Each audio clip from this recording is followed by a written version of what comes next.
Now the topic before us is exploring the drivers of foreign exchange demand. As an individual, we may say that we do not require foreign exchange. We do not require foreign currency because we are from middle class family.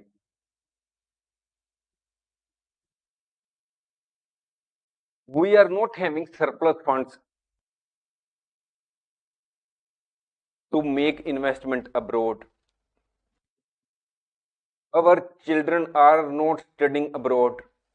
If children are studying abroad, then there may be demand. We will have to send them money in foreign exchange. Our children are not studying abroad.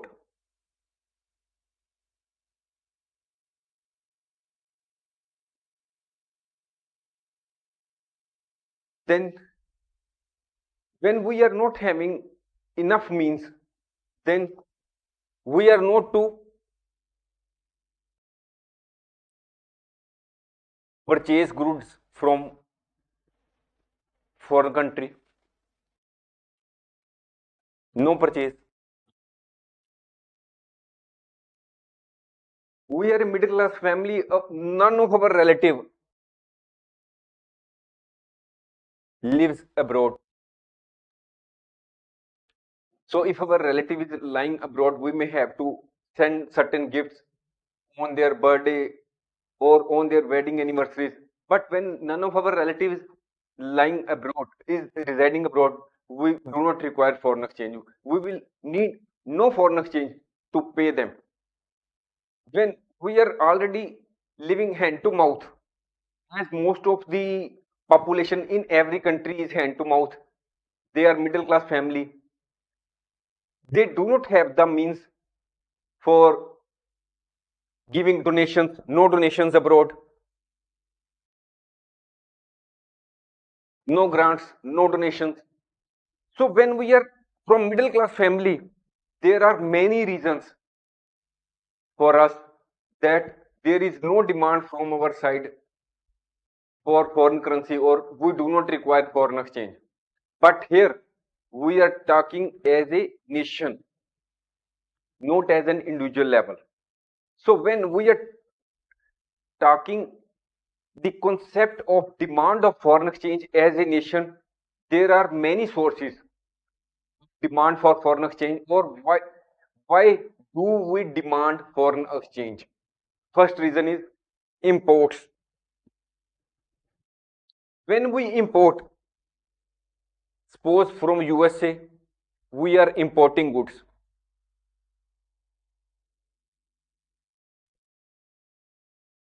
In most of the cases, when there is a trade between two countries, the will of the exporter country prevails.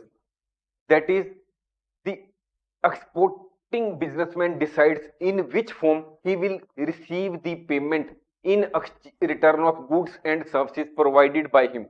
Here the goods have or services have been provided by USA. So Indian people or Indian businessmen will have to pay in US dollars. So in case of imports, we will require foreign exchange. When we visit any country, say we visit Japan, where will we will stay? We will stay in hotel. When we stay there, we will also eat something. So we will have to spend something on food. When we have gone to some other country, then we will certainly purchase certain goods and goods from that country which are famous, for which Japan is famous, or which may be value for us, or as a reminder that we have visited certain country.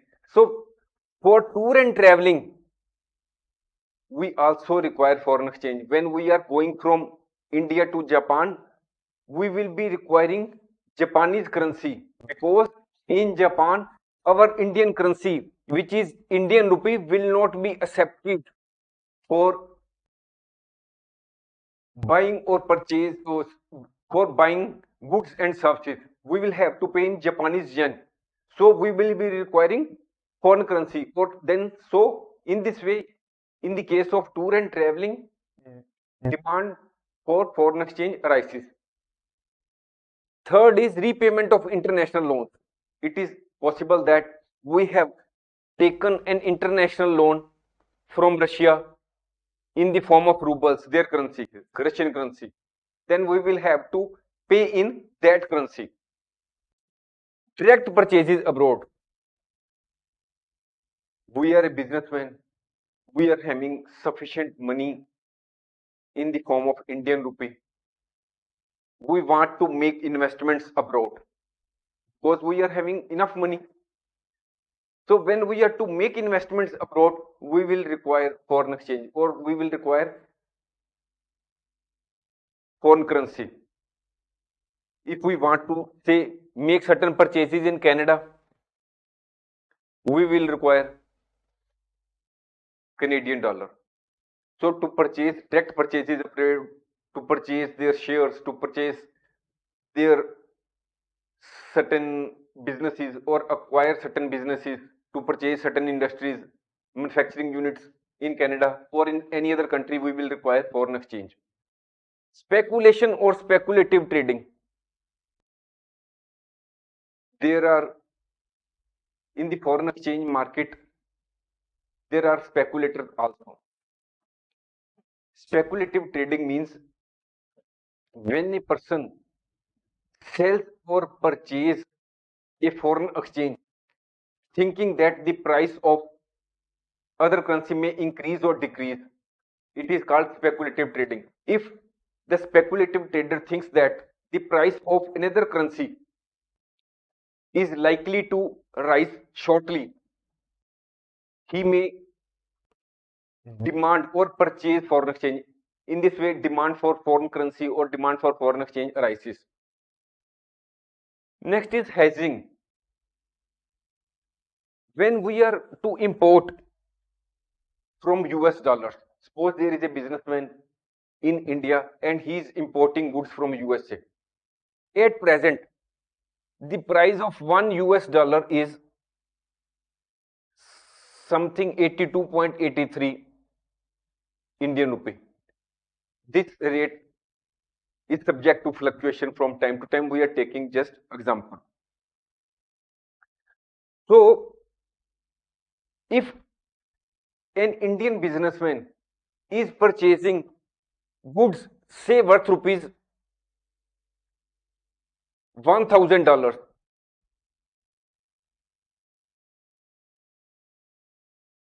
this is the present value.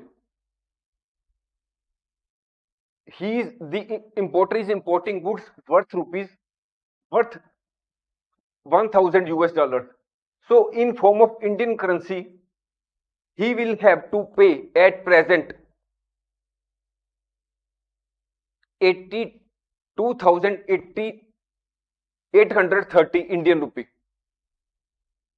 But is to but the transaction is to take place sometime in future. Say the import is to take place at a certain date in future, say after 3 months. There is 3 months time lag between importing. But the businessman in India thinks that the price of US dollar, which is at present 82.83, may increase to 87 Indian rupee. So if he has to make payment after 3 months, if he purchases now, he can purchase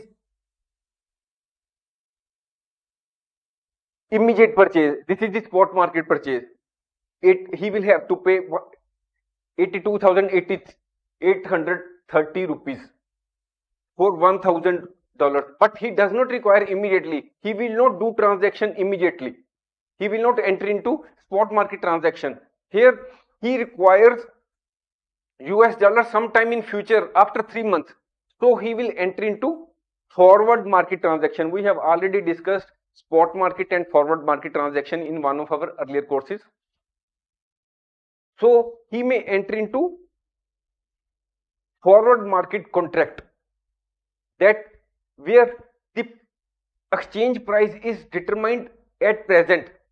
Say that the businessman agrees with the seller of US dollar that he will purchase $1,000 at the rate of $81 is equal to 84 Indian rupee in future. The rate is determined today, but the transaction will take place after 3 months. So here, when the businessman is thinking that the price of US dollar in relation to Indian rupee will increase, it may happen. So to avoid that risk, there is a difference of 3 Indian rupee per US dollar, which he thinks that he will have to pay extra if he does not enter into forward market contract. So hedging is also a source of demand for foreign exchange. Hedging is a strategy to avoid risk in future. That is to avoid the fluctuation in currency risk. It is a way of avoiding currency risk. We also demand foreign exchange or foreign currency for sending gifts if our relatives are living abroad. If we have already discussed what are unilateral transfers. Unilateral transfers are one sided transfers for which no return in the form of money or goods or services is there. Unilateral transfers are in the form of donation or one-time aid on humanitarian ground. So if we are to send unilateral transfers, we also require foreign exchange. We want to help some other country on humanitarian ground, then for that we will require foreign currency. If we want to give certain donations abroad, we will require foreign currency. So for all these purposes, we require foreign exchange or foreign currency. If our children are studying abroad, then they will be demanding money or demanding foreign exchange. If they are living in, say, Australia, they will be demanding Australian dollars. So we will have to buy Australian dollar so that we can send them. Now, demand of foreign exchange with the help of a curve.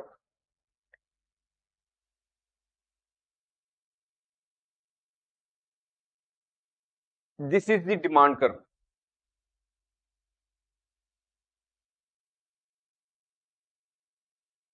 Of foreign exchange. Here it is the quantity of foreign exchange demanded. It is on x-axis. It is the price of foreign currency in relation to Indian currency, or it is the forex rate, foreign exchange rate on y-axis. This is y-axis, this is x-axis.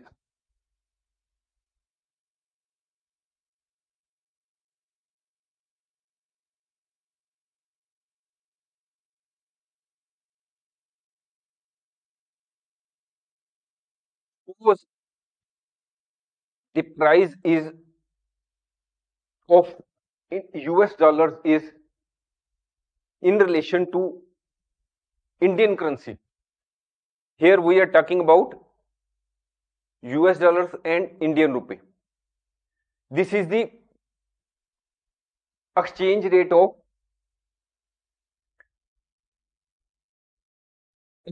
between US dollars and Indian rupee. So one US dollar, suppose at present, is equal to 83 Indian rupee. So this is the exchange rate. Suppose at this price, which is the 83 Indian rupee, the quantity demanded of foreign exchange is, say, 1000. This is one. Here we are to write 1000. 1000 units of or $1,000 of US dollars are demanded at 83 when the exchange rate is 83. Suppose the price of or the exchange rate increases to 86. Exchange rate or the price of US dollar in relation to Indian rupee increases. What will happen? The quantity demanded will decrease, say to 800 US dollars.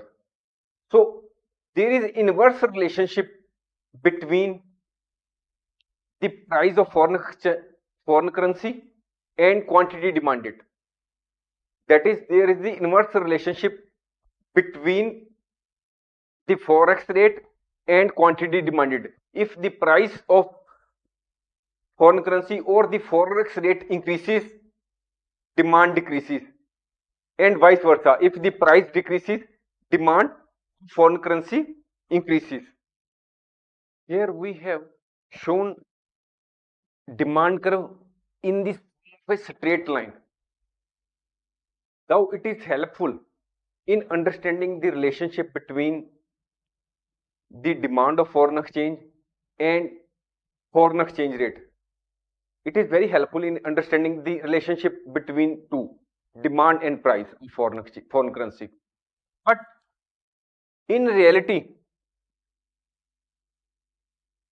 the demand curve may be in this form.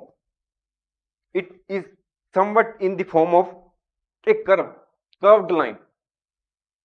If we keep the demand curve in the form of a straight line, it means that for every proportional increase in price, there will be proportional decrease in demand. But it always does not happen so, because some goods are, for some goods substitutes are not available. For some services, substitutes are not available in the market. So even when the price of those goods or services which are imported from the other country, for which the substitute is not available in our country, the demand for those goods and services remains despite increase in their prices. Suppose there is a technology which is not available anywhere in the world except in one country. We will have to purchase or avail the services from a particular country. So the demand for foreign exchange in respect of that goods will remain. So the demand of foreign exchange will remain there. Sometimes there are certain people who are not concerned about what is the price of foreign currency. They will go in for purchase of foreign currency. So this is the also a form of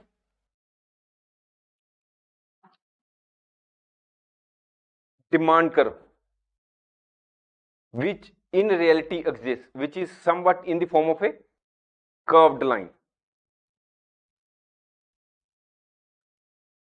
This is the increase in price, this is the decrease in demand. This is X, this is Y. This is forex rate, this is the quantity demanded of foreign exchange. We hope you might have understood the relationship between demand of foreign exchange and price of foreign exchange in a very simple manner. Thanks for watching. If you like our course, please spare some time to give a star rating to our course.